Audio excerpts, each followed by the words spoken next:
Amen. I'd like to call the meeting to order. If we can stand and say the pledge. I pledge Allegiance to the flag of the United States of America and to the republic for which it stands, one nation, under God, indivisible, with liberty and justice for all. Thank you, everybody, for coming. We have no visitors signed in wishing to speak tonight. We do have some board and committee reports, but before that, during the week, the superintendent and I were talking, and I wanted to talking about a way to recognize our new master teachers, but also our two that had also achieved it last year, just to give you the recognition we felt you deserve for this great achievement. So tonight we'd like to at least honor you and say thank you for taking on this extra task, but congratulate you too as for doing this and achieving this recognition, because in the state we were had the most in the state. The most in this round in the state from our district is very significant. If you don't mind coming up to the front here. So I know 3 of you are in this most recent round, and that is, I'll let you introduce yourselves and where you work. Sure, I'm Jamie Chinelli. I'm a kindergarten teacher at Smallwood. Jill Zobel, kindergarten, also at Smallwood. Eric Zobel, physics at the high school. Stephanie Rabin, math at the high school. So we also invited Kristen Schuldeis, who was part of the group of 4 from this round. She just had a baby, so she is home busy with the little new baby. And Nancy Claxton was appointed last year. So Stephanie was actually our first master teacher in the district 2 years ago. But I was hoping that you might give the board just a little bit of sense of what the application process was like. And then Stephanie, 2 years in, if you might give us a little bit of information about the work you've been doing. So if one of you'd like to talk about the application process, that'd be great. So there's 2 parts. I'm going to talk about the first part, and then Eric's going to talk about the second part. You have to submit 6 pieces to the first part. Transcripts from college and graduate school, your resume, your APPR scores from the previous year. You have to write a personal statement based on a prompt that they give you. You need recommendations from your building principal, a colleague, and then a student, which Jamie and I found to be difficult since we teach kindergarten, so we asked for a parent recommendation from a previous student, which worked out well. And you have to take the praxis exam. So for Eric it was physics, but for us, being K-5 teachers, you could choose either the middle school science exam or the middle school math exam, which Jamie took the math and I took the science, with whatever we felt most comfortable with, but it was difficult. It was the hardest part. It was not easy. Yeah, it was not easy. Although he got an excellence award that came in the mail, and I did that. I passed. Get the excellence. So then once you submit everything, we waited, 2 months maybe before we found out if we got to the second round. Once we were overcome with joy that we made it to the next round, there was a long interview process. It was actually the first Saturday in May, which also happens to be Kentucky Derby Day, which I remember, and it was a very nice day. But we went down to Buffalo State for a full day of interviews, and there were 3 pieces to that. There was a lesson, for lack of a better term, that we had to prepare, which they timed us on. It was a 10-minute lesson, not that we would teach to students, but to kind of show off our talents and our interests and what we really liked in the area that we were an expert in. So for myself, I chose, my daughters play softball, and I chose to look at the coefficient of restitution, or the springiness, if you will, of different bats. So I brought in a wooden bat, an aluminum bat, and a composite bat, and talked about the legality and then eventually the trampoline effect of the idea that the bat will compress as well as the ball, and it will come off with too much velocity, which could injure people, and I won't go any further then because I won't stop. But so we had to do that, and that really to showcase our interest. It wasn't a lesson prepared for students, and that was in front of a panel of 2 Buffalo State professors and 1 master teacher, and there were, I believe in my group there were 3 applicants interviewing, and they were there, and then there was interaction with questions about what you had presented. After everyone had gone, Then we went back to a large group where all of us were in, and we had a writing piece to do, which they wanted to see in our interaction with our students and community, and our knowledge of pedagogy, and our knowledge of our content area, based on a prompt that they had prepared for us to write about. Then we had a short little lunch, and then after lunch, we went back with our original interview group, which were the 2 professors and 1 previous master teacher, where we were 1 on 3 in an interview process. So the other folks interviewing were not with us, and it was just us, and they were asking us questions about our lesson and then just about our practices in general. So that's what that day entailed, and that was a full day down at Buffalo State. And then they make you wait a really long Yeah. time until they announce it. I actually think I got off lucky because I interviewed in August and found out in November. They had to wait from May to October, so it's really, it's kind of one of those things like, I know I didn't get in, I know I didn't Right. get in. You're talking And then, And then what do you do if one gets it and one doesn't? I know. That you teach across the Then- hallway or you live with, Did yours come on the same day? They did. Yes. Actually, I found out. Mr. from Pennella Mr. made the Pennella's- announcement. We found out from you first. I got the special call from the governor's office because we had so many in our district. it's incredible. Yeah. So once you're in, it really is just one of the greatest professional development programs that I can think of. There are professional learning teams that meet monthly, and you get to choose between the ones that I'm involved in this year is a mentoring group, a technology group, a working with diverse learners group. In the past, I have worked with, I don't even remember, there have been so many. I worked with a problem-based learning in geometry group. There was a different technology group, and it's just, everyone is there to better themselves and to better our practice. And you know, after a long day's work, you're driving there, and it's like, 2 more hours. But once you're there, everyone is so positive and just wants to better our profession. And you leave there, and it's like, I'm not walking out of here with 1 thing I'll do tomorrow, but I'm walking out of here with 3 things or 10 things that I'll do tomorrow. It's so great. But then, in addition, we have cohort meetings where they bring in other speakers. There are state conferences, there are local conferences. They are very, very supportive for those of us who are interested in presenting at conferences. So the AMNIS conference, a few of us have applications in to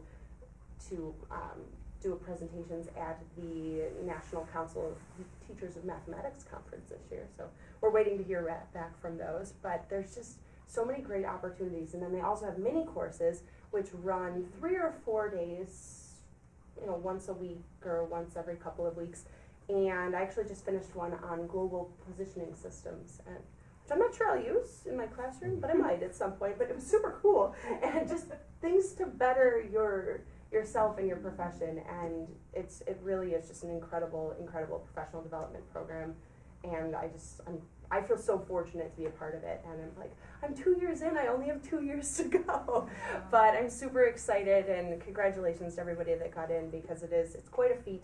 But once you're in, it's just really, it's hard to not spread yourself too thin, because there's just so many things that you can get involved with. But I'm super, super fortunate to be part of it. So as you have a lot to look forward to. Thank you for sharing that with us. We're very proud of you and very proud of how you're representing our district. So job well done. And I don't know if it was stated or known, but it is a statewide program that's sponsored by the governor's office. Even though some of the local stuff is administered by Buffalo State, that's because he has the SUNY system administering the program throughout the different regions of the state. So most of your work will be in Western New York and through Buffalo State, but that doesn't mean it's not a statewide program. So that's very notable. And thank you for being here tonight. Thank you. Thank you very much. Thank you. It's nice to start our meeting with a feel-good thing like this, so. Thank you. And Mr. and Mrs. Zobel, by the way, congratulations on your basketball championship the other night. You guys were a powerhouse out there. I Shout out saw, points, let's just say so. I was proud of myself. Thank you for participating. Family affair. Kyle, what team were you on? I don't remember. Windermere, representing. Windermere, oh, yeah. Smallwood was the champion though, right? Yes, I think so. Okay. All right, we have Show Us Your Stripes Committee update. Yes, Show Us Your Stripes is this Friday. It's very exciting. I know several of you are going. That's wonderful. It's a great event.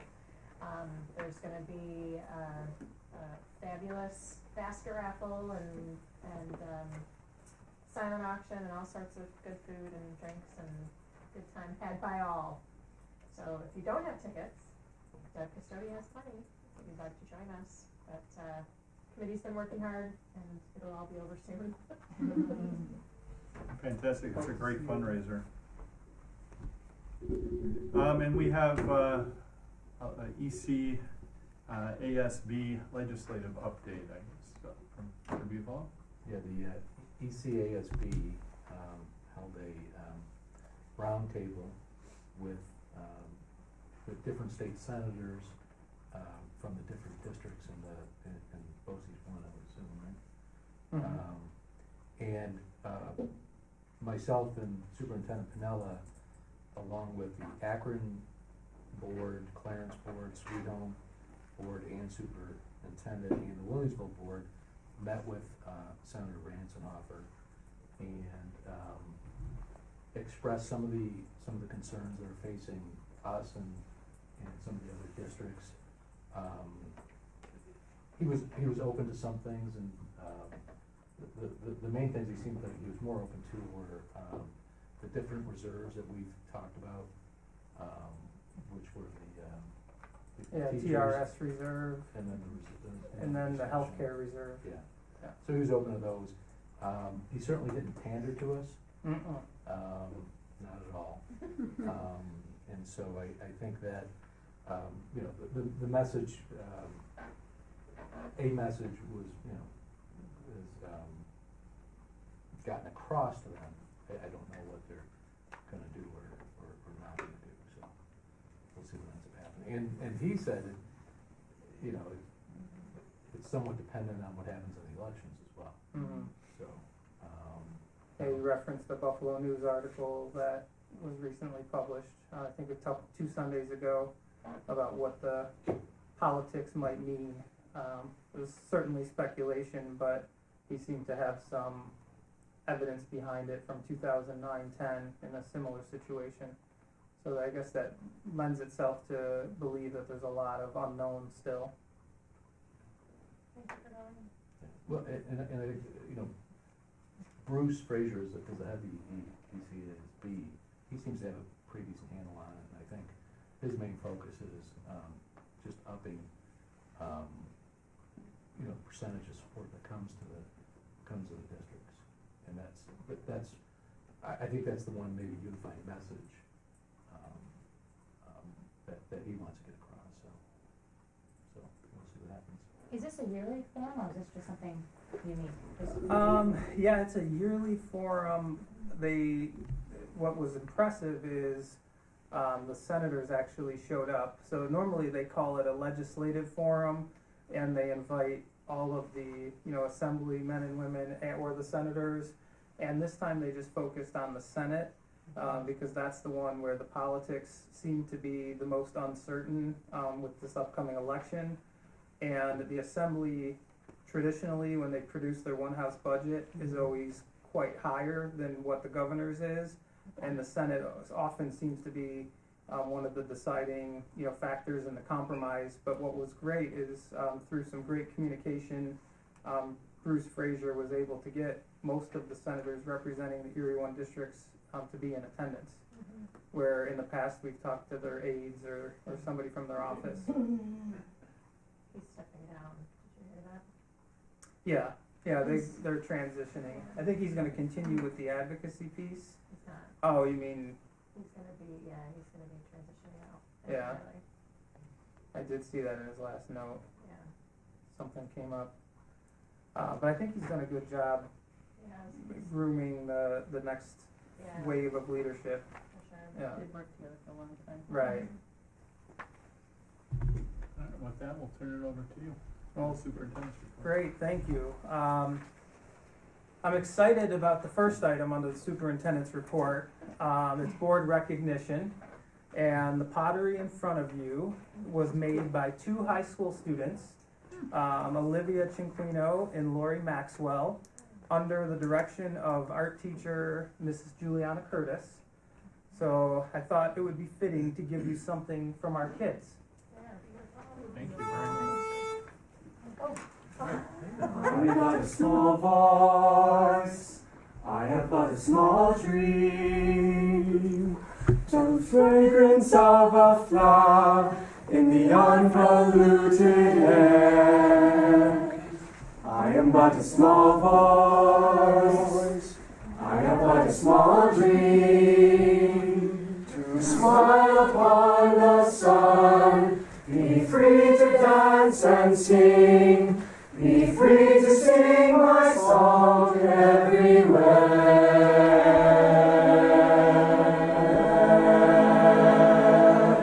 Come, young citizens of the world, we are one, we are one.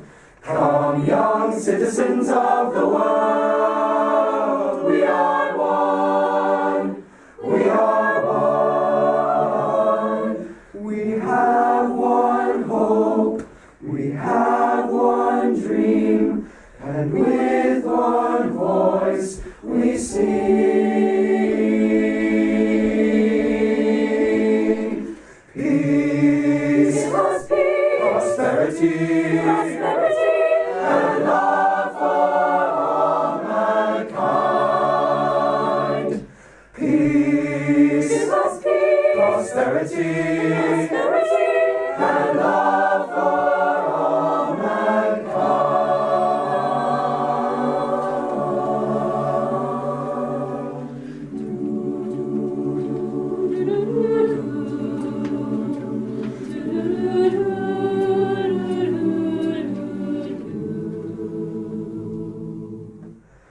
I am but a small voice, I have but a small dream, to smile upon the sun, be free to dance and sing, be free to sing my song to everyone. Come, young citizens of the world, we are one, we are one. Come, young citizens of the world, we are one, we are one. We have one hope, we have one dream, and with one voice we sing.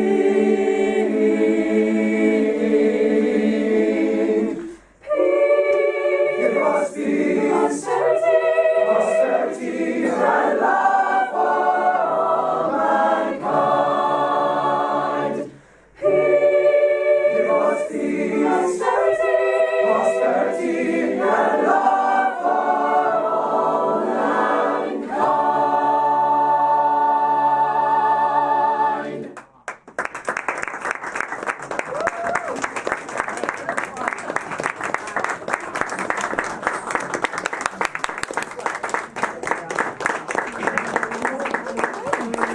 So, wow, thank you for being here. Thank you for that amazing performance. I think everybody knows Mr. Fomentlars over here. These are talented choral students under his direction. And I know you all spend a lot of time reading through reports. You spend a lot of time taking phone calls and dealing with a lot of the business that goes into running our school district. But I also wanted you to enjoy the fruits of your labor and see what it's all about on a day-to-day basis in our classrooms. So thank you for being here. Great job. Thank you very much. Voices hymn thy valiant praises, hearts thy halls enshrine. May our loyalty unceasing ever be thine. 'Neath thy towers facing northward we shall always be. Ever faithful alma mater, to thy memory. When we leave thy halls of learning, paths of life to stray, may your guidance never-ending light us on our way. 'Neath thy towers facing northward we shall always be. Ever faithful alma mater, to thy memory.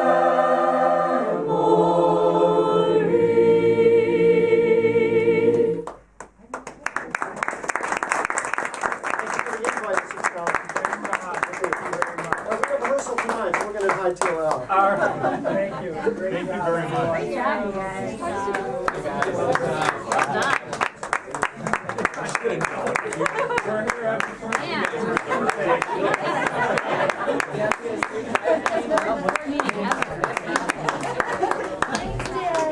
Wow. So, in addition to that, tomorrow there'll be a letter to the editor published in the Amherst Bee. Next week there will be social media posts and recognition on our school signs for all of you. Thank you for the time and effort you dedicate to serving the children of this community. And I just have a small token of appreciation from me to all of you that I hope you will enjoy.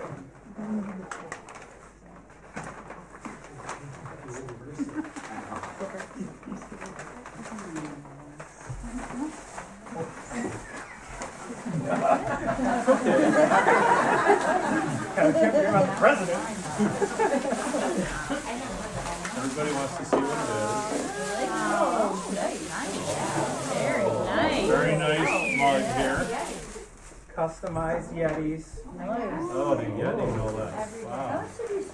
Enjoy. Thank you. Yeah, I did Thank have you very somebody put those graphics on, and they are, what I was told, they are vinyl, and they are what you might put on an automobile, so they're pretty durable, but they did recommend hand washing just for longevity of it, but it should stand the test of time. Well, nice. Yeah. Beautiful. Sorry to complain. Well, thank you very much for all your service to the community. Yeah, they were awesome. And I've been In watching. 10 years, I can say that was the first time the board's been, had singers serenaded like that, so. That was, That was very nice. that was kind of our version of a flash mob. That was, that was the inspiration. Yeah, I think that's the Varsity Singers. The second song they sang is actually the Amherst High School alma mater, so it's always, That was new. That was new to me. it always Beautiful. chokes me up. It's very impressive. I don't know what to say to transition to our next item, so I think I'm just going to invite Dr. Shanahan and Mrs. Rapp and Mrs. King and Mr. Jones up to present our secondary curriculum update. Welcome. Wow. Yeah. I think I'm a little rattled. I'm not usually at a loss for words, but that was awesome. Your co-presenters sing before you. Yeah, no. Yes. Wait till you see our rendition in a minute. So, wow, that was impressive. Okay, so transitioning here, and I'm usually not at a loss for words, but to transition and move on with the report here. So 2 weeks ago, we got together and we talked about the pre-K through 5 summer curriculum work and, you know, the vertical alignment and how the ELA and math committees, what their projects were this summer and what they were working on. Well, this is part 2. So now we are going to talk around 6 through 12 and about their summer curriculum work and their accomplishments and next steps and where they want to go from there.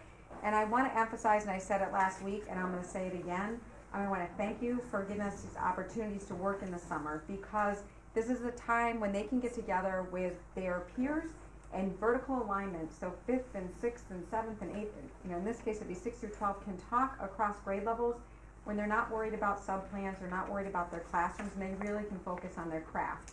So this is very valuable time for us to talk vertically, and it's also a time for us to talk horizontally within our grade level. So we really appreciate that time. So we have 3 presentations tonight, and we're going to start with our English, which will be Mrs. Spratt, and then we will go to social studies next, and then we'll go to math. And I'm going to jump in and out of ELA because you can come up because I took some of her. Come on up because I worked with 6th grade this year and she wasn't there. So. All right, that is a very tough act to follow. That was beautiful. Truly. It's nice to see you all again and meet you for the first time. I'm Katie Rapp. Okay. I always get okay, great. I'm always first, so I always make sure that this is working correctly. All right, so this summer we met in January for 2 days. The first day we worked with our BOCES liaison, Mary Jo Casilio, to look at specifically the 6th, 8th, and 11th grade tests and state scores, the feedback that came back, the results, the gap analysis, and we talked about those in small groups by grade level for the most part. The high school focusing on 11th grade, the middle school focusing on 6th and 8th. However, it was important for the high school to look at 8th grade too, as those are our kiddos the next year. After that, for the people who weren't there this summer, we, at least I could speak for the high school, took it back and looked through it as a department, which was valuable. We had lots of really good data sheets from Erie One BOCES, and so we were able to look at those for the people who weren't there. A couple updates from Common Core Learning to what is now transitioning to being called the Next Generation Standards. For ELA, we looked at really what those updates were, and unlike math, English, it was the biggest change really was moving the reading literature and reading information standards and merging them together. Really the same skills apply, but that was the biggest update. The rest was maybe editing words, making things clearer, minimizing the number of kind of substandards within bigger standards, and those were emphasized in a document called the crosswalks. So we did have those, and again we took those back and shared them again with our department. After that, we had some time for the middle school and high school grade level teams to meet and continue to develop aligned units, as well as more work in the ENL vocabulary and reading comprehension development as our numbers continue to increase in that population in both, I think, across the board, elementary, middle, and high school. I'll let Dr. Shanahan do 6th grade. Right, so I'm just going to jump in with 6th grade. What we did was we knew that there were going to be curriculum changes, but also structural changes. So I worked with them all across the school year last year. So you didn't see their names represented, but we did the work during the year, and then did a little bit in the summer. So 2 major things happened. One, the 6th grade used to have a reading block and a writing block that were separate, and sometimes taught by different people, most of the time taught by different people. And so in order to have the reading and the writing play off each other a little bit more, we asked for a structural change, which was to take those 2 blocks and put them into one 80-minute block. And that way we're actually doing our writing off of our reading. Our mentor text that we're reading during reading class can then be used to be a mentor text for our writing that's gonna come down, within that unit. So we are still transitioning this year to, and we were preparing for what is it going to look like during that 80-minute block? How do we merge those 2 separate blocks into one as far as curriculum and pacing? So we did a general pacing guide throughout for the school year for this upcoming year, and now this year we're modifying it on probably about every 8 weeks. We're getting together and we're tweaking and we're talking about what's working, what's not working, and we're revising, so that when we go into next year we should be pretty solid. So this year was a hypothetical pace.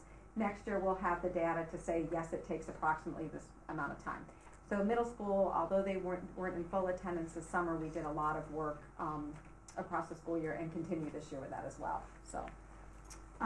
So the only part that I wrote on here for the summer work was the ENL part, which we did have a shift in assignments. So Mike Pignataro, who was working at the elementary school, was moved to the middle school, and he also still works in the high school, so he was getting accustomed to that new curriculum over the summer.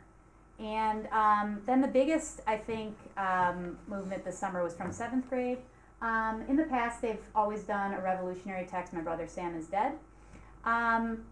Given just changing populations and different student needs, they started working on more of a literature circle format that involves 4 texts instead of 1, at different levels of sophistication for different levels of learning.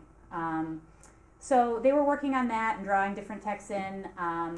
As you can see there, those are the titles. In the high school, we also continued with the ENL modifications. Mike is also teaching 9th grade. And then as a 10th grade team represented during the summer, we chose a new book. Have any of you guys heard of Dear Martin? So it's a new book written by that was her first book, an up-and-coming author. Her second book was actually just released this week. I just got it from Amazon Prime. Her first book, Dear Martin, is the title originates from the protagonist's letters to Dr. Martin Luther King. And in his letters, that's kind of how this story is structured.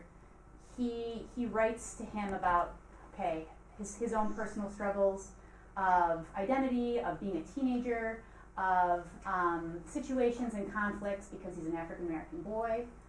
It's set in the current time right now, 2018, and just what that entails, growing up as a teenager, and the struggles, the very real and current struggles that all teenagers face, but in particular African American boys. And so our hope was to be able to connect with kids of these growing populations as well. And it's really a fabulous book, and I recommend that you all read it. Additionally to that, we continued our work with the 12th grade curriculum. You maybe remember me speaking to you last year about the revision in that curriculum and the movement of the senior thesis project from the end of the year to the beginning of the year, second quarter specifically. That was done with students' best interests in mind, giving them more opportunities to do a better job, and if they didn't do as good a job, more time to revise it.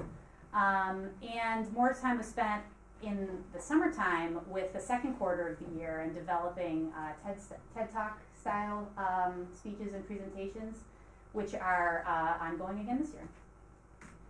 And in the future, we hope to continue with our 5th and 6th grade alignment on the work that has been done and continues with Dr. Shanahan. Continue with that work that I mentioned with ENL, struggling readers. Continue to update, I think, our text too to really be current and on the pulse of what kids are interested in and can connect with. Continue with our ENL work and that growing population. A very big discussion has been going on for years but continues to unfold, and that is the one of electives. And so if given the opportunity again next summer and hopefully the schedule we can make work, and perhaps an elective in the English department would be a really great thing. And that's it. That's English. Nice job. Oh, thanks, man. You're welcome. You're welcome. Hi, everybody. One, you guys should probably thank Mrs. King. I was going to do interpretive dance to do my presentation. She talked me out of it. I'll stick with the PowerPoint. Great to see all of you, and to the new members, thank you all so much for your support. My name is Mark Jones. I teach at the high school, social studies, both 10th grade and 11th grade. This is, I want to say, our culmination. This is our big year.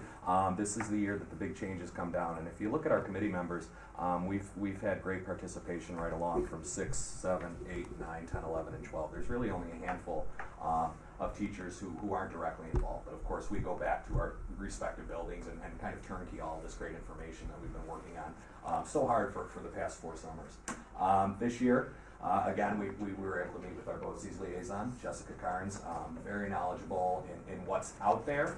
Unfortunately, there isn't necessarily a practice exam that's been put forth to reflect all of these new changes. It's kind of come out in snippets. But again, we feel really confident and really comfortable with where we're at this point. So this summer, we took a look at the transition exam data. If you recall last year, I'm sure you all do, we had a transition exam after the Regents exam, and this year is the brand new Global Studies 10 Regents exam. So last year was a little bit of a blend, less multiple choice, but the same essays that we've been writing in history for the past 20 years, thematic essay and a DBQ essay. This year, brand new, we'll write the enduring issues essay. And so with that, we briefly looked at the transition exam and really focused our efforts, of course, to prepare for this new 10th grade exam, which this year's sophomores will take.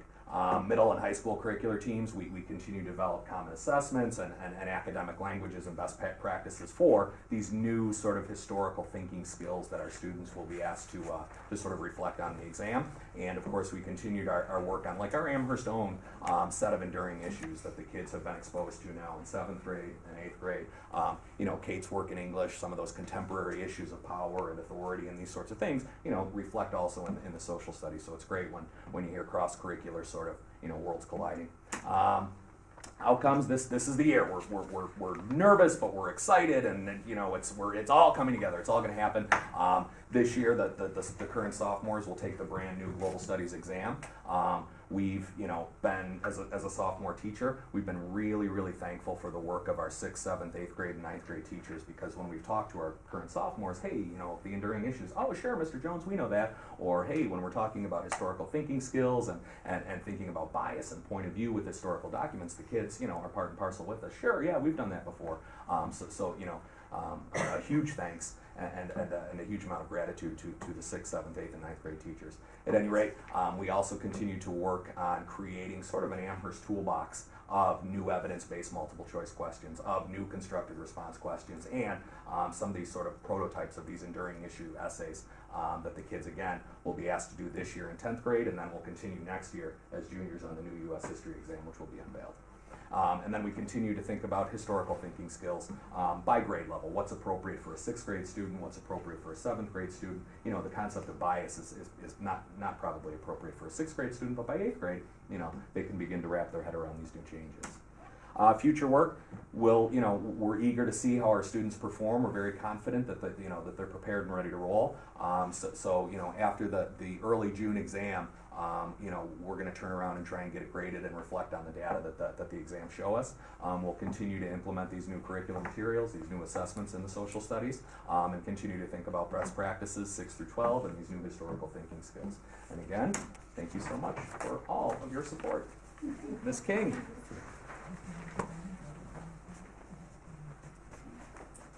I'm Kim King. I teach math at the high school. This is my first year in this curriculum leader position, so thank you for showing me how it's done so well. Anytime. We worked as a pretty large team this summer in 6 through 12 for math. We were able to meet over 5 days, though not everyone was there for all 5 days. The first day we had the biggest group. We worked with our BOCES rep, Trish Husel, and she's really great at helping us sort of weed through all the data that we're given, and we're given quite a bit of data.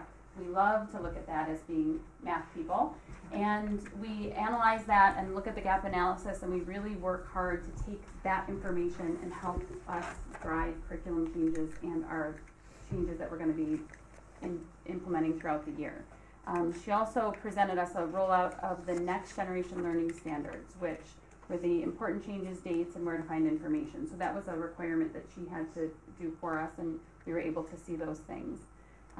We looked at some available technology and talked about adding more rigorous problems and engagement strategies. So the general themes of the week were really, and you'll see in a minute, were engagement strategies for our math classrooms and our learners, and implementing technology. So we really want to turn these math classrooms into a more modern version of a math classroom where the kids are working hard together instead of just listening to the math teacher tell them what to do. So after we work as a large group and we look at our data, then we look at our data in smaller groups, and we start to work on some things in our content areas that we had realized are places that we would like to improve or implement.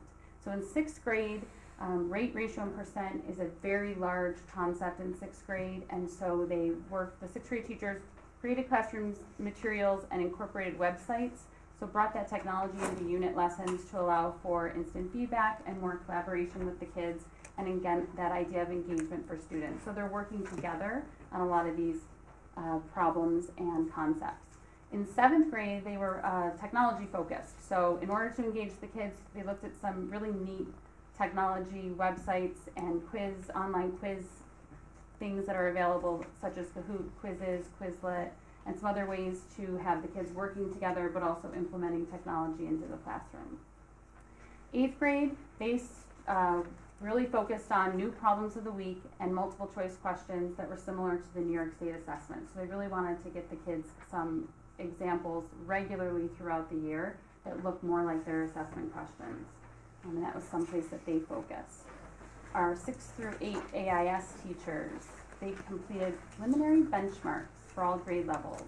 They are working hard to attach standards in our eDoctrina system so that they will be able to get these reports for their students to see exactly where they are struggling and where they can focus their attention on to make them, or to help them be better prepared. And they're also able to create different versions of those things using the eDoctrina system. So that they're really the first of the math group that's using that eDoctrina with the connecting the standards in eDoctrina, which is really nice because it gives us more data. We don't have to wait till the end of the year to get the data from the state. This will give them more regular data on our kids. In the high school and the 8th grade algebra classes, we looked at more exam style questions regularly. So a lot of times we're teaching the curriculum and the standards, and then at the end of the year we review, and we're trying to pull that in throughout the year so it's not all kind of locked at the end of the year there. And then again, incorporating engagement strategies so the kids are working together and they're talking to each other about the math that they're learning and problem solving together. Geometry did a lot of work, a lot of different work throughout the week. Geometry has been traditionally a pretty tough exam, and they've tweaked the exam a little bit over the years. So we really are working to try and get our geometry students to learn how to be really good problem solvers and to know what to do when they see something unexpected. So one of the ways that our geometry teachers are hoping to do that is incorporating the Exeter math program. Some of those problems, we're not using the program, but they're incorporating some of those problems, which are problem-based learning experience type problems, at the end of every unit. So the kids will learn the traditional skills and learn the problem solving that we normally have been teaching, and then we're gonna sort of have them do some real problem-based stuff at the end of each unit to help them become better problem solvers. We also did some changes in the volume and density in the quadrilaterals unit based on some of our data. More engagement strategies, we worked on that in every single group, those engagement strategies. And then we talked about geometry topics that'll benefit the kids in career and college, as well as on SAT prep, those kinds of things. We want to incorporate that as well.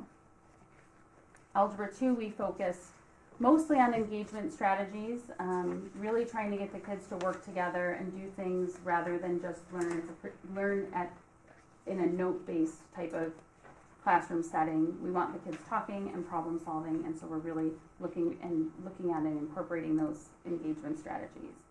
And in pre-calculus, we're trying to incorporate a coding project mini unit with an ALICE program, and Trish from BOCES helped us sort of weed through that because it's a little complicated, but we're going to incorporate that this year. It should be really fun for the kids. So future plans, we're going to continue to use that data and revised curriculum based on the data. We're going to try this year in our content teams during the year, at the high school at least, to start gathering regular data on our common assessments throughout the year rather than just wait till the end of the year and see that data. We're going to continue working on technology and engagement strategies. That's a real focus for our team this year. And then finally, one of the other focuses will have to be with the next generation learning standards are going to be rolling out in the 2019-2020 school year. This is not a major overhaul as it was, when the Common Core Learning Standards came out. It's some movement of some standards into other grade levels and then some tweaking. And in general, it's going to be a really great thing. They're really clarified standards, so it's going to be very nice for us to be able to work with them. But because of when the timeline is and the way things have shifted, 6th grade needs to start next year so that there aren't gaps for our kids as they grow older and go through the later courses, excuse me. So our focus this year and next summer will really be getting those 6th grade teachers ready with what they need to have for their new standards. And then that will roll out to the rest the following year. I think that's it. I guess then questions, right? Yeah, does anyone have any questions? Could you tell me what the ALICE program is? Alice is a program that it's very user friendly, and it's going to allow our students to show how they can take a 2D like a 2D drawing and animate it in using the math, mostly trigonometry actually they use to animate just really basic figures.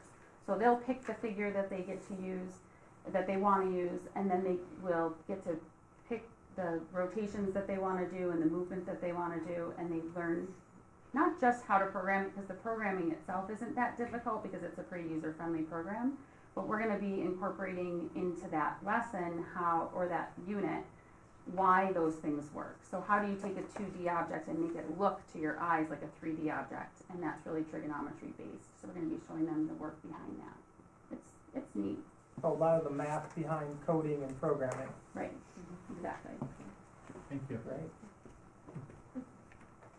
I just wanted, for those of you that may be wondering, Mark, clarify the new Global Studies exam. Just give us a what's new 101. There's So- always been an exam. at Sure, fifth grade yeah, Global sure. Studies. So Okay. it's still Regents. I've referred to it in years past. I'm a little disappointed you guys don't remember it. No, I'm just kidding. So the old exam consisted of like 50 multiple choice questions, which were kind of like Trivial Pursuit. You know, they could ask you anything, anywhere. You know, for example, I don't know, what happened in the year 1644, 4 choices, right? The new exam has less multiple choice questions. It's down to the magic number we think is going to be around 30, but it's really evidence based. So they'll give you an excerpt from a historical document. They'll give you a political cartoon from the French Revolution. They'll give you 2 competing speeches about industrialization in England, and ask the kids to think through not only what's presented in the document, but also what they can recall and what they know about the information and the time period that's in question. Thinking about, like I said, historical bias or audience or perspective. So where history of old was memorize, memorize, memorize, history of new is thinking through it and thinking about bias and perspective and you know, the world we live in, right? I mean, it's an exciting time to be a history teacher, fake news and what's real and what's not. And I think that the new style of these multiple choice questions ask the students to dive into history much more thoughtfully. And so that's the first big shift. The second one, we used to have a thematic essay and a document-based essay. Now we're down to 1 essay and a short answer or constructive response section. So the constructive response, same sort of idea. The kids will be hit with a couple of different documents, ask those very thoughtful sort of history detective questions, and then down to 1 essay this year, which is the enduring issues. So they'll be hit with a series of 5 documents, and they'll essentially be asked to craft an argument. What's an enduring issue that links these 5 various documents from different parts of the world, from different eras in history, that you can connect them. So like power, oppression, genocide, human rights, these sorts of overwhelming historical issues that we see across time, across the globe. And the real big change, also outside of the way the exam is being formulated, is it's no longer a 9th and 10th grade exam. It's just 10th grade history is in play now. So 9th grade, not that it doesn't matter, but 9th grade isn't going to be part of the assessment, which I think is a boon to many students. For many years, as a 10th grade teacher, it's like, geez, we're the only class that has an exam that accounts for 2 years worth of knowledge, and now we're down to 1. So how was that? That wasn't short. I apologize. That was great. We know social studies teachers, they work with 1, so they understand we can be a little. Yeah, right, yeah. Thanks, everyone. Thank you. Thank you very much. Great job. Certainly tremendous work under your leadership as teacher leaders. We appreciate everything you're doing, and it's nice for the board to see the work that's going on with these committees, because they make a pretty significant contribution with the infrastructure and setting aside money in the budget for the summer curriculum and the teacher leader positions. And it's nice for them to see all the hard work that's being done under your leadership. So thank you. Keep up the great work. Thanks. Sorry we didn't sing. We could have. They begged. Thank you. Thank you all. Thanks. Thank you. Take care. Sorry, Dr. The last item in the superintendent's report, I'm excited to invite Dr. Hill to present to us on a new program that we're proposing for the district to adopt called Unified Sports. So as a board, this is your, opportunity to ask questions, to clarify anything that you may need clarified, and then at the end, if President Steinle would, poll the board to see if there's support from the board for the program, that will let us know if we can move forward on the next agenda with a formal resolution to adopt Unified Sports. Welcome. All right, thank you everyone for having me, and to piggyback on Mr. Pinella as well as our teachers, thank you for all your support and dedication sitting on the board. You all do a wonderful job, and we're truly dedicated and lucky to have you support us. So I'm here to talk today about Amherst Central Unified Sports proposal. So what is Unified Sports? And Unified Sports is actually a Special Olympic program that has combined with the New York State Public High School State Athletic Association to provide an opportunity for students with intellectual disabilities to participate in an interscholastic opportunity with students without intellectual disabilities. So the real mantra that falls behind it is an educational opportunity and sports opportunity strategy to engage our youth community, like I said, in order to participate, as well as to provide an authentic experience for our students that have intellectual disabilities. So why Unified Sports? I have a quick little video that I just wanted to showcase to you guys in regards to our Unified Sports here. That gives a little bit of a description as well as a video of kind of what it's all about.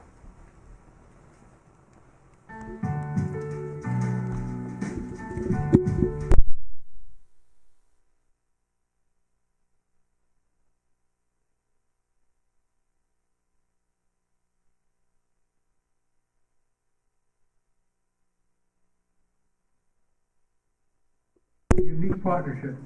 For the first time in New York history, the New York State Public High School Athletic Association and Special Olympics New York are partnering to provide authentic interscholastic sports opportunities for students with and without disabilities together. Never been done before. We're absolutely so excited about this program to partner with Special Olympics, to partner with Neil Johnson and his team to increase participation opportunities for students that, quite frankly, have not had those opportunities before. And the announcement that we're making today is going to do just that. We're increasing opportunities for kids, and that's the most important aspect of this announcement today, that kids are going to get the opportunity to experience teamwork. They're going to get the opportunity to experience competition in its fullest extent. They're going to get the opportunity to really, truly understand lifelong lessons that will impact them for the rest of their lives, long after their days in high school. So for all of those reasons, we're excited and we're privileged to be here. We can't thank you enough for the support that you've given to this program. Thank you very much.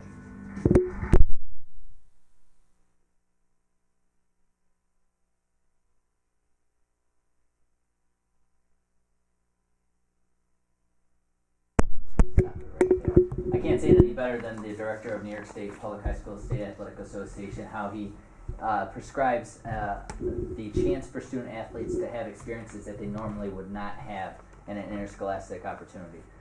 The other piece that we have there are not only students and our athletes that have intellectual disabilities, but there's also our next piece, which is our Youth Activation Committee, which provides opportunities for an organization within our high school with students with disabilities as well as students without disabilities to really educate, motivate our youth to become agents of change in order to advocate for respect, inclusion, and acceptance for all people within our building. And that's what the Youth Activation Committee is all about. So there's the premise that we have our students that will be participating on the floor and on the unified team, but then we also have this other organization, which is our Youth Activation Committee, that goes in and supports that team as well. So some action steps that the Youth Activation Committee is all about is first strategizing, planning, and implementing activities that create a culture of inclusiveness in the school, including supporting the school's district unified team. So they're out there trying to get people into the stands to support these students. during their gameplay. They're getting the student body to celebrate them, to give them high fives during the course of the hallway. And it's really to develop that sense of school climate and culture within our high school. That sometimes if our students are not participating in a sports, they usually don't see. The second piece of that is our students that are part of our Youth Activation Committee will actually attend a Western New York Summit upcoming in January, and I'll give you the timeline. And they'll be able to see best practices of what are currently going into other schools. What other students are doing to implement their Youth Activation Committee and to support the students that are on the unified team as well. And then the impact, as I kind of alluded to already, it's the authentic social inclusion where learning happens through meaningful social interaction, recreational opportunities, which are providing respect and dignity for all students. So currently there are 25 schools that do participate in unified basketball. If we do go through the approval through the Board of Education, we would be the 26th school within Erie County currently that would be offering unified basketball. I think that crosses multiple counties. Correct, I'm sorry, yes. Just from that list. Yes, I apologize. It does go into Cattaraugus with Pioneer and then it Niagara. also Niagara County as well. Yeah. Yes, I apologize. So currently right now, we have been able to use some alternative funding in order to get this up and running. We have grants that are going through our Amherst PTSA that they have granted that they wanted to help with this unified basketball team and get it going. Our Amherst Booster Club has as well donated. We wrote to the Special Olympics to get a grant through the Special Olympics, which they have also accepted. And then we also have 2 sponsors through Lakeshore Savings Bank and through the Rochester Medical Transportation. They have also provided some alternative funding to get this initiative going within our school district. So the timeline, as you can see, currently right now, my presentation to you talking about unified sports. Information is dispersed to stakeholders and the district commits to participation during our next meeting as Mr. Pinella talked about. During November and December, then we have, once I get the okay, we want to recruit an advisor for our Youth Activation Committee. We also want to recruit a coach to coach this team. It's a spring sport, just so that you were aware of, so we have a little bit of time here as well. After that, then we have the Youth Activation Summit, in which our Youth Activation Committee as well as the advisor will attend. At that point then, the coaches will then meet for a preseason meeting with the league and all the other schools that are invested in Unified. A schedule will be made, and then we will go through sign-ups, make sure that physicals, students, because they are student athletes, just like our regular interscholastics, they're checked with their sign-ups, their physicals, parent participation and permission as well. And then at that point, April practices begin. They play their games during April and May. And then at the end of May, they have a culminating tournament with other schools. And then at the end of May, with the direction of Mr. Belisle as well myself, we'll have a chance to review how the overall experience went and then look at how we're going to also implement that in the future as well. So you've talked a little bit about basketball.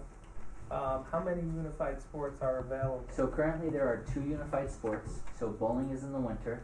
I didn't want to jump on the bowling just because of the timeline of when you would have to invest in it. If everything goes well with the basketball, I would look to adding, with your approval again, because it's another program, the bowling in the winter time. Then we would also have to work with our lanes that we currently, so we bowl at Classic Lanes, would have to check to make sure that their lanes are available. We'd have to see their participation if our students wanting to participate in that as well. And that would go simultaneously in our winter sports season that's happening right now. There's also an extramural run through Iroquois and Cheektowaga that they're looking at volleyball as piloting. As you can see from the timeline with New York State, this is only a 4-year-old pilot program. It started in the Albany area, caught fire, and then it's made its way through all the other sections. So currently, right now, as I talked about earlier, 25 basketball. Currently, I believe there are 15 schools that are participating in the bowling, so not as much. But then they're also looking at volleyball, possibly adding in the future in the fall. Is there any cost to the district, Dr. Allen? There's no cost currently. So all the alternative funding will be able to pay for the transportation, the cost of the advisor, the cost of the coach, as well as the officials and any support staff that are needed for the games as well. So there's no cost right now. Correct. What is the cost factor? I mean, if we have to fund it and stuff. just- So it could be anywhere depending upon the transportation of away games. We're at the $5,000 mark right now. I like to build just in case in events if we have some extra transportation. $7,000 is really the marker that I'm really looking at. Currently we have around $5,000 that we've already through the alternative funding, and I'm still waiting for some other grants that I've invested in. So that would be what the price is about to run this, looking at future budgets and everything. And working with the special education department as well as my budget, we'd be looking at splitting that cost about $7,000. Anyone else have any questions? How are you gonna pick the people on the youth activation committee, who are going to be kind of the mentors? So I'm gonna tap into my captain's club, number one. I think we have some great student athletes that are leaders, that can help start getting that culture together. We also wanna look at our student council as another representative, to try to engage students that aren't typically in our sporting events. And then I'm also reaching out to Mrs. Bakowitz, who has her self-contained class in our special education department in the high school, as really as our advisor trying to look at the general education population as well as our special education population to make sure that they kind of are aligned. Got a plan, just gotta implement it. How many people, how many students are you looking for then? What is it? So typically, I've kind of already run the numbers, so we currently have students with, we have 7 students that have intellectual disabilities that are actually in our high school, Okay. that this would be to, but then we also have students that are partners, so those 7 students would be our athletes, and then typically we have students that are the partners that would want to participate in this. So a perfect example, just so that you're aware of, anybody that plays basketball in the winter season for our boys and girls technically cannot play on this team in our springtime. So we won't have any basketball athletes, but we may have, a football athlete that is not playing a spring sport that wants to be a great leader and partner with our students and have some teamwork. He might be on that team during that. So really, what we're looking around 15 to 20 kids to be on the team. Okay. So this is a spring sport, so if you're participating in whether it be lacrosse or track, something like that, you couldn't do this. You could technically, you'd be a 2-sport athlete. I'd have to petition to ECIC in order to make sure that they're accessed and that they provide them an opportunity. Yes, they grant the waiver basically that they could play 2 sports. The timeline may be a little bit different because of practices that are going on. So those conversations would have to be with the coaches of what we're actually doing, as well as with the student athletes and parents to make sure that they're okay with it as well. Are these co-ed teams? Yes.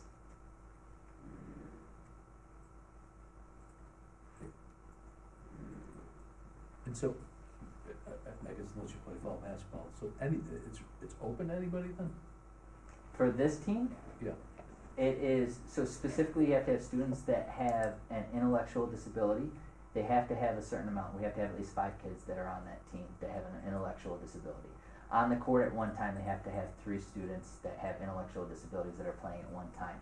Then we have other students that they call partners that are not technically athletes that can help facilitate making passes to the kids, help really make it an authentic basketball experience. Correct. So what you won't see out here is you won't see students that have other health impairments or have a physical disability such as a wheelchair. Students that have wheelchairs or have canes cannot actually participate on this team out during the authentic game play. They want to make it an authentic experience as best they can to replicate it almost an authentic interscholastic opportunity. The students, though, that do have physical impairments or other health impairments, they have a halftime skills session that those kids can actually participate during, so they're still a part of it. So, when Dr. Ild brought this forward with Mr. Belisle, I thought it was a worthy program to pursue. And of course, Dr. Ild's been doing a great job fundraising to get it up and running in the current year, since it wasn't planned for in our budget. But I did mention to them that my expectation would be that it would be sustainable. We don't want it to get up and running this year and then not be able to fund it next year. And they assured me that between the 2 offices of special education and athletics, they'll be able to work with their existing budgets moving forward to sustain the program, if we're able to get it up and running in the current year. Any of you have any more questions? All right, then I'm gonna poll the board and, see if we have support for the program. Mrs. Arrington, Yes. Ms. Goldhawk? Ms. Goldhawk? Yes. Rita? Ms. Nurse? And as I do too. Thank Sounds you. like a great opportunity. Look forward to seeing it. Absolutely, and I'll invite you guys all to the first game that we have there and have a great experience for you. Thank you so much, appreciate it. Great, thank you. Thank you.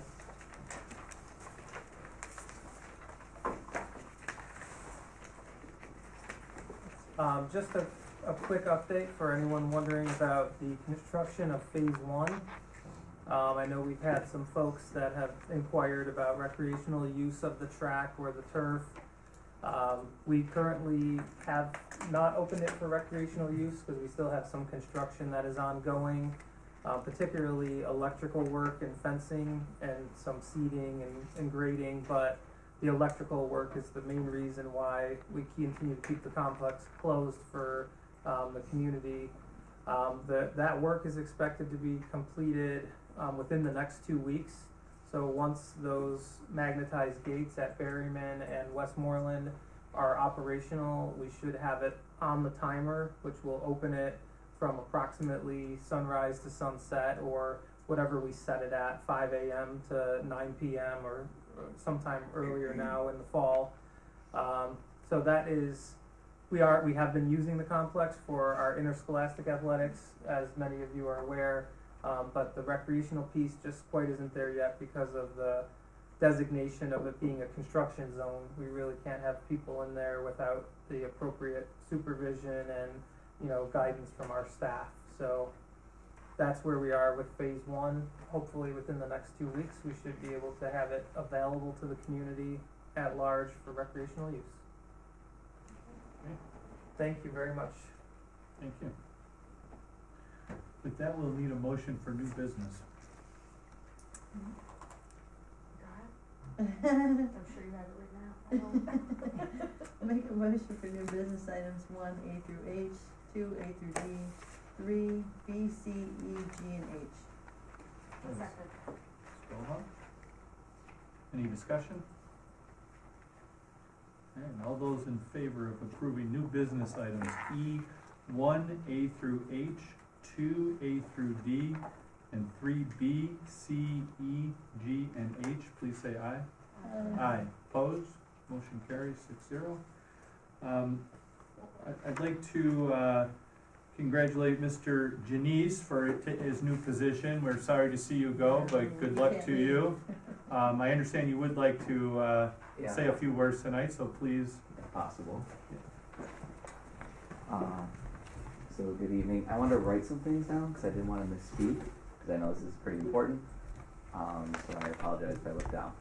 So I'm here tonight to express how grateful and appreciative I am towards the Amherst Central School District.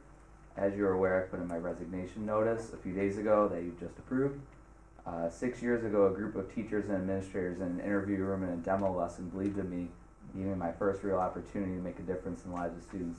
So I'd be foolish not to thank Dr. Chavey, Mr. Cornell, Mr. Bilisle, and the Board of Education at the time for their belief in me and trusting me that I'd work to my fullest capacity every day to better the lives of students. Hopefully I've not let those individuals down.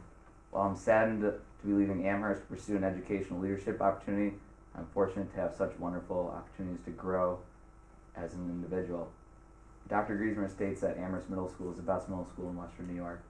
While at times this may seem cliche and something that every principal must say when speaking about their school, having worked in the halls of this building, he isn't very far off from making these statements, and at the very least, Amherst Middle School is in that conversation. While our quantitative scores are impressive, we really need to look at some of the qualitative things that are going on in the building. There are immense opportunities for the staff to participate and make meaningful changes in their building. There's PTSA meetings, Athletic Boosters Club, multi-day Washington, D.C. trips, being a member of strategic planning technology committees, as well as learning what good instruction is from novice and veteran teachers alike, while receiving positive and constructive criticism from administrators is the norm every day. It's not the exception. The parents in the community are tremendously supportive. They hold the students and the staff to the highest standards. So here, educating students is not merely passing off kids from one part of the day to the next, but it's working together as partners so that the students are dynamic. And about those dynamic students, each of those 700 kids walk into the building with a unique set of talents and skills as they tackle authentic tasks and rigorous challenges put forth before them every day. At our school, students act with integrity and put forth their best effort on any task they attempt, and demonstrate our character education traits at all times, not just merely learn about them in superficial ways. The combination of these factors is what I feel makes Amherst Middle School truly a special place, and why Dr. Griesmer says this is the best middle school in Western New York. So again, I'd like to thank the Board of Education, Superintendent Pinella, as well as Dr. Griesmer and Mr. Crombie for creating an environment that made coming to work never really feel like work. No matter where my career eventually takes me, I have Amherst to thank for creating the bedrock and foundation of my educational beliefs, and I'll always carry those Tiger values with me at all times, no matter where I go. So I just want to say thank you for a tremendous opportunity. It's been a lot of fun. I know I've made many tremendous relationships with students, parents, teachers, administrators in the 6 years here, and I'm very happy and excited and nervous about the new opportunity. Of course, there's a part of me that's very sad also about leaving. So I just want to thank you again. Well, thank you. You never know where your career will bring you. As someone who has been here, left, and come back, so, Josh and I talked about that at great length. Yes, So, you did. good luck to you. Congratulations. thank you. Appreciate your kind words. With that, we have no executive session. Do we have any follow-up action on this? Okay. We will need a motion to adjourn. Mr. Bulow, and do we have a second? Mr. McLaughlin? All those in favor of adjourning, please say aye. Aye. Opposed? Motion carries 6-0. Thank you.